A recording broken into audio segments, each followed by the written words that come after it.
Salut les gars, nouvelle vidéo. Alors aujourd'hui ça va être quoi? Hormis de voir ma gueule comme ça, c'est la première fois que vous me voyez sans barbe. Et ben voilà, là elle a repoussé un petit peu. De toute façon allez voir mon Instagram qui s'affiche juste ici. Voilà, c'est là-dessus, c'est sur Instagram mon story que j'ai fait, que j'ai montré en avant-première ma tête voilà de.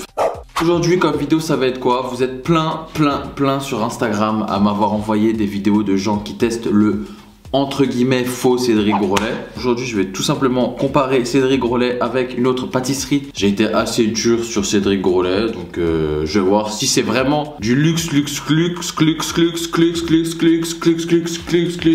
ou alors si vraiment c'est surcoté ou pas.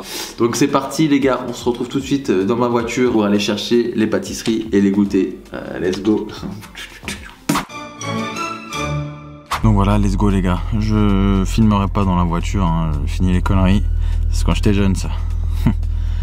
Je filmerai la devanture et tout. Je vais essayer de filmer à l'intérieur. Je verrai s'il y a du monde, s'il n'y a pas de monde. Je vais essayer d'y aller en mode discretos. Parce que j'ai pas envie que leur sympathie influe ma note, si vous voyez ce que je veux dire. Parce que ça peut être, ils peuvent être super et trop gentils. Et du coup, même si c'est moins bon, je vais être moins. J'ai pas envie non plus d'être dur sur les notes. Ça va être un petit peu plus faussé. Donc du coup, j'y vais en mode tranquillou. Discretos, je vais mettre des lunettes pour pas qu'on me reconnaisse, je sais pas pour qui je me prends. Ils me connaissent pas, donc je peux même y aller comme ça. Bon allez, je sais pas pourquoi je parle, vas-y j'y vais. J'ai pris du pain aussi, comme ça je vais goûter leur boulangerie parce que c'est une boulangerie. Donc voilà, tout est là. Let's go, c'est parti, je vais au bureau déguster tout ça. Bon les gars, on est rentré de chez Ben's Bakery. En tout cas, on voyait leur labo derrière. Ça, je kiffe les boulangeries où on voit les labos derrière. Comme on dit, ça montre pâte blanche. Let's go, je vais ouvrir la boîte présentement avec vous. Ça a plutôt bien tenu le... Pas du tout, ça n'a pas du tout bien tenu. Tout a bien tenu sauf le champignon. Voilà, là, t'as un champignon. Là, on a la mangue. Là, on a une graine de café. On a du cacao. On a une pomme. On a une noisette et on a une poire. Vous m'avez tellement critiqué sur Cédric Grolet, comme quoi j'étais dur et tout. Donc je me suis dit je vais tester une autre pâtisserie qui fait des trompe-l'œil. J'ai pas payé ça cher, j'ai payé ça 35 €. Donc comparé à 17 € chez Cédric Grolet, voilà. Ouais, on est à peu près sur 3 € la pâtisserie. 3,50 €, 3,30 €. En tout cas c'était super sympa, hein. Franchement très bien accueilli. Je vais goûter le pain et je vais vous dire tout de suite si c'est... Ouais, ça m'a l'air bon, hein. La tradie aux graines, très bonne. Bien blanche comme j'aime. Franchement, je trouve que trouver du bon pain aujourd'hui, c'est dur. Et les gars, n'achetez pas le pain dans les supermarchés. Je sais que ça coûte moins cher, mais mettez 1 € de plus. Les artisans boulangers, ils sont en train de mourir. Faut les soutenir. Donc, je vais goûter. Il y en a plus que chez Cédric Grolet de ce que j'ai goûté. Est-ce que les prix de Cédric Grolet sont justifiés? La mangue, elle est comme ceci.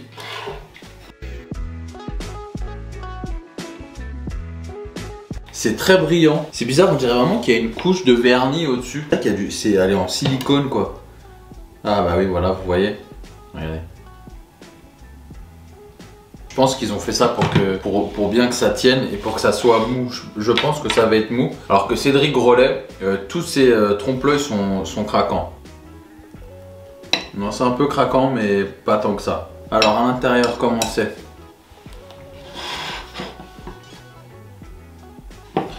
Donc on voit bien que là il y a un insert en biscuit, là il y a un petit biscuit, une sorte de mousse. C'est des trompe-l'œil différents. Maintenant niveau goût on va goûter ça.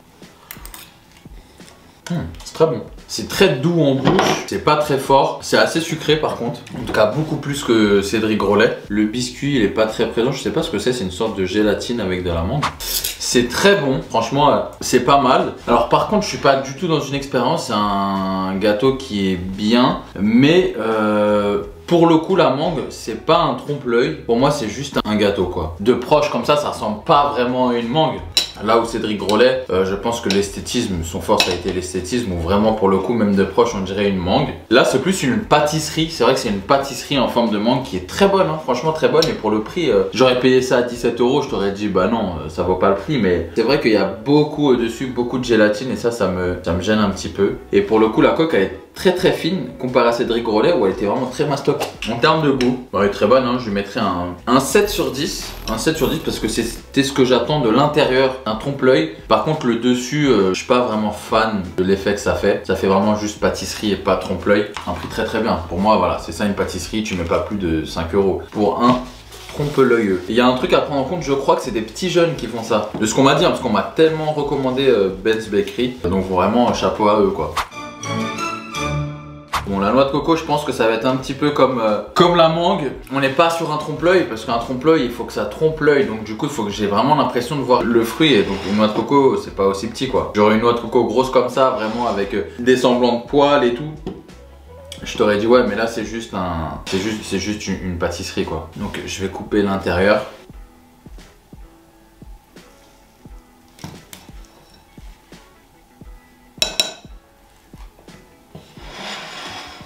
Voilà, on est sur ça. Pour le coup, là, je le mettrai pas en tant que trompe-l'œil, mais je vais goûter quand même le dessert. Déjà, j'adore les desserts au coco. Là, par contre, ouais, c'est dur à casser. Là, j'aime bien. Je crois que c'est encore de la mangue. Le chocolat est présent. Hein. J'arrive pas à déterminer si c'est de la mangue ou du feu de la passion. Je vais regarder sur leur site, sur leur Instagram. Composé d'une mousse coco, d'une compotée de mangue, voilà, je savais, d'un coulis de mangue, d'un biscuit d'amande, le tout recouvert par une coque chocolat au lait. Le noix de coco saura faire saliver vos papilles. Donc la mousse coco, elle est très bonne, très présente. Je trouve que le biscuit en amande, il est très bon. Enfin, tu sens bien, vraiment bien l'amande. J'aurais préféré qu'il soit un petit peu plus gros. Vous voyez, là, il est comme ça. Là, on a toute la compotée de mangue. Du coup, la mousse la noix de coco est vraiment, pour moi, je pense un petit peu trop présente. Ça aurait manqué un petit peu plus de couches de biscuits comme ça par exemple. Sinon ça reste très léger, c'est très bon. Franchement, je suis très bonne surprise. C'est pas un trompe-l'œil, mais c'est une très bonne pâtisserie assez design. Je vais les mettre de côté, je vais les faire goûter un petit peu à tout le monde après parce que je vais pas pouvoir tout manger malheureusement. Parce que je suis en diète. Là j'ai décidé de me reprendre en main. Pour la noix de coco, donc voilà, de toute façon ça sera tous dans le même prix. Je crois que j'ai payé, ça doit être maximum 4 € une pâtisserie que j'ai payée, mais encore, hein, c'est entre 3 et 4 €. Donc en termes de prix, il n'y aura pas une grande différence. Je vais pas m'attarder sur ça. Niveau goût, je lui mettrais un 8 sur 10, c'était très bon. Après, niveau visuel, je vais pas le noter parce que c'est pas un trompe-l'œil. Donc voilà, en tout cas, c'est une bonne découverte. On va passer au suivant. Le suivant, c'est la graine de café. Elle est comme ça. Bah la graine de café elle est plutôt bien faite. Ça me fait penser un petit peu à la cacahuète de chez Cédric Grolet. C'est pas un trompe-l'œil, enfin c'est un trompe-l'œil mais qui est pas, il va pas nous faire des cacahuètes comme ça, hein. Il nous a fait une grosse cacahuète. Donc là pareil, ils nous ont fait un truc au café, j'adore le café donc je vais être très content de manger ça je pense. Je sais pas du tout à quoi m'attendre, je pense que ça va être... Voilà. Il y a un truc super dur et c'est comme ça. Je vais chercher l'intitulé. Bon, c'est dommage, j'ai pas les informations sur le gâteau au café. Là pour le coup c'est vraiment très très bon. Une mousse simple au café. À l'intérieur ça c'est quoi ce coulis? Café macchiato un petit peu. On dirait un café avec du caramel. Et en bas c'est une sorte de biscuit au spéculoos. Ah non c'est vraiment très très bon hein. Pour l'instant là c'est top 1 de ce que j'ai mangé, c'est le café hein. Ah ouais non, le café je lui mets 9 sur 10. La mousse elle est très moelleuse. Peut-être que le biscuit il est un petit peu trop dur. Je sais pas si c'est voulu ou pas. Je pensais que là en fait il allait entouré d'une poudre. Je pensais que ça allait être gênant mais non, elle colle plutôt bien. Très bonne pâtisserie donc du coup c'est café et spéculoos je pense. C'est assez gourmand, c'est généreux. Par contre c'est très sucré voilà. C'est des vraies pâtisseries sucrées quoi. Il n'y a pas des trompe-l'œil où on a l'impression, par exemple j'ai pas eu l'impression de manger du café. J'ai pas eu l'impression de manger une mangue, j'ai pas eu l'impression de manger du coconut. Alors que c'est vrai que chez Cédric Grolet on a l'impression de manger ce fruit quoi. Donc là on est sur une pomme. Une pomme suintante. C'est pas mal, c'est pas parfait. Voilà ce que je suis difficile hein, mais là où je pense que la pâtisserie de luxe, enfin quand je dis de luxe c'est un petit peu réducteur de dire ça genre, mais là où je pense que la pâtisserie voilà, de chef renommé mondial, c'est que ça se joue sur les détails. Et c'est vrai que là il y a des détails qui font que voilà, ça se voit que c'est plus de l'artisanal, enfin je dis de l'artisanal mais même Cédric Grolet, les grands chefs justement c'est de l'artisanal mais ils sont à mon avis très pointilleux sur les détails que là non, là la pomme tu vois il y a des grumeaux sur la pomme mais sinon si j'enlève ces détails là on est du même niveau que celle de chez Cédric Grolet hein. Donc je pense que ça va être aussi dur à couper, ça va être craquant. Ah non, Ouais, c'est tout mou. Non, je pensais que ça allait être craquant, mais c'était tout mou. Trop bizarre. Bon, c'est pas grave, on va goûter ça. Très bon. C'est un goût de tarte aux pommes. La sorte de compote de pommes. Par contre, lui, j'ai l'intitulé Pomme Fuji, mousse aux pommes. Enfin, mousse pomme, insert pomme caramélisée. Ça me faisait penser à ça. En fait, ça fait penser un petit peu à de la tarte tatin avec des pommes mi-cuites, je dirais, entre le croustillant et le mou. Et un biscuit aux amandes. Par contre, le biscuit aux amandes, je le vois pas du tout. Très très discret. Vous voyez, je le vois à peine. Hein. Il est là. Je suis pas comme un ouf sur celui-là. Je trouve que la couche qui fait la pomme, elle est trop épaisse, trop présente.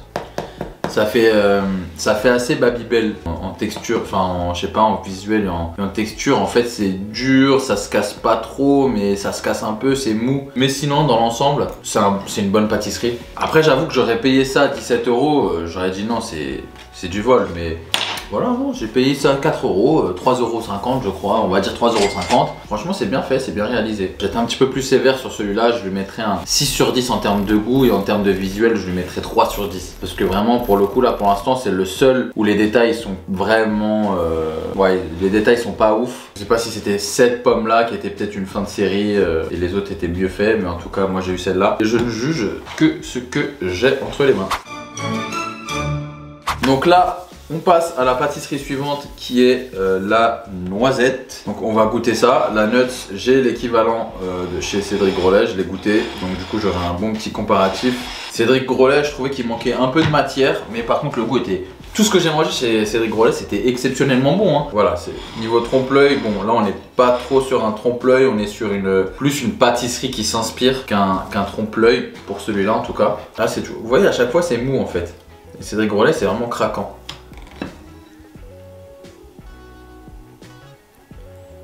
Là, on est sur ça.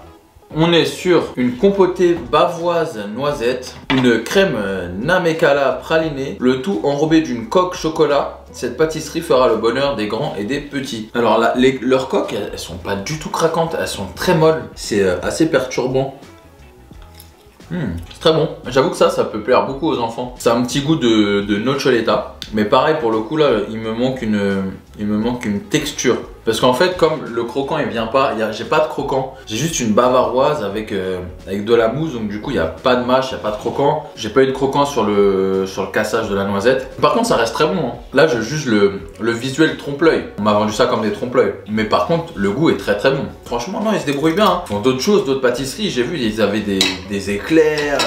Ils faisaient plein de sandwichs, plein de trucs. Donc du coup, non, franchement, ils se débrouillent bien. Pour la noisette, en termes de goût, je lui mettrais 7 sur 10. Pourquoi 7? Parce que c'est écœurant. Je pense qu'à force d'en manger, t'en manges une, t'es bien. Ça reste, je pense, un dessert qui est écœurant. Et en termes de visuel, je lui mettrais 2 sur 10 malheureusement. C'est inspiré d'une noisette, mais c'est pas trompe-l'œil. Là, je trouve qu'il n'y a pas eu d'effort de chercher à vraiment se rapprocher le plus possible d'une noisette. Là où la pomme, ils ont essayé vraiment de se rapprocher le plus possible d'une pomme.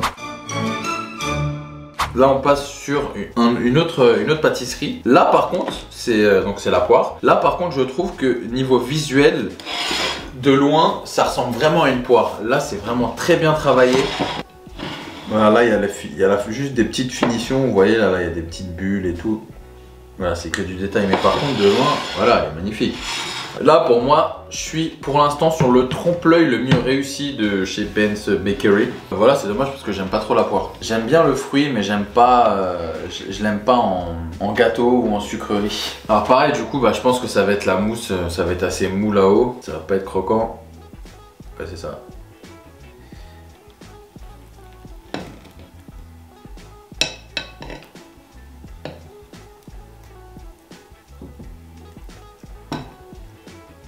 On est un peu sur le même principe que la pomme, sauf que là j'aime bien parce que c'est bien travaillé. En dessous tu as du coup le biscuit, tu as une petite compotée de poire et ici tu as toute la mousse. Après je trouve qu'il y a quand même beaucoup de mousse, mais bon c'est peut-être le principe du truc. Et en fait ouais, la coque ça fait très pâte à sucre, je cherchais le nom depuis tout à l'heure, ça fait très pâte à sucre. Biscuit amande, je pense qu'ils mettent le même biscuit pour tous et une compotée de poire. On vous présente notre poire trompe-l'œil composée d'une mousse poire, de morceaux de poire caramélisés et d'un biscuit à l'amande. Ouais c'est ça, très léger en sucre. C'est vrai qu'il est très léger, pour le coup il est très très bon. Et ce qui est bien c'est que c'est pas grand en fait, c'est en petite portion donc c'est moins écœurant. Non, franchement tu ramènes ça un dimanche à un repas de famille, Ça fait largement la différence et en plus de ça, tu te ruines pas, genre. Et ça fait plaisir quand ça joue sur l'argent. Le rat. Discret, prudent, intelligent et très proche de l'homme. En termes de goût, je lui mettrais un... Franchement, c'était pas mal, je lui mettrais un 7 sur 10. Et en termes de visuel, je lui mettrais un 9 sur 10. 8 sur 10 parce qu'il y avait des petits détails. Mais franchement, c'était vraiment bien fait. Bon les gars, on va passer à la dernière pâtisserie, c'est le champignon. J'espère que ça n'a pas goût de champignon, hein, parce que sinon ça va pas être très bon. En tout cas, le trompe-l'œil est beau. Pour l'instant, c'est avec la poire le plus réussi. C'est beau, c'est bien fait. Bon là, il a un petit peu cassé et tout parce qu'il n'a pas trop supporté le voyage, mais voilà, sur ça, je vais pas lui en tenir rigueur. Crémeux litchi, mousse framboise litchi, morceau de framboise et croustillant framboise. Ah, ça a l'air bon. On va retirer ça. Ah, faudra faire attention parce que il y a un cure-dent. Donc on va goûter ça. C'est très dur. Oh, on dirait.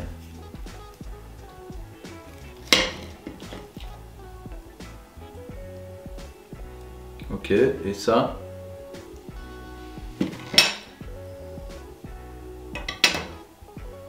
On dirait de l'artichaut. Ok, on va goûter ça. Donc je vais manger la queue du champignon. La limite, on dirait du flan. Ouais, ça a la texture d'un flambi. C'est au litchi. Faut aimer. Moi, je suis pas fan du litchi en dessert. Je trouve que ça fait vite penser à du déodorant ou quoi. Mais bon, ça c'est pas d'ici. Hein. C'est tous les desserts que tu mets en litchi, même en boisson. Mais par contre, les litchis en fruits, j'adore ça. Pas en tenir rigueur. Je suis juste pas fan du goût. Enfin, du goût litchi quoi. Je vais goûter ça avec des vrais morceaux de... Ah, je m'attendais pas à ça. C'est un croustillant framboise. Bah pour le coup, c'est vraiment très croustillant. C'est très sucré. On dirait limite un bonbon. Ce qui est dommage, c'est que l'enrobage, il se mélange pas aux fruits quand tu le coupes. Donc du coup, tu manges pas vraiment beaucoup. Même quand tu les coupes comme ça, je trouve que ça...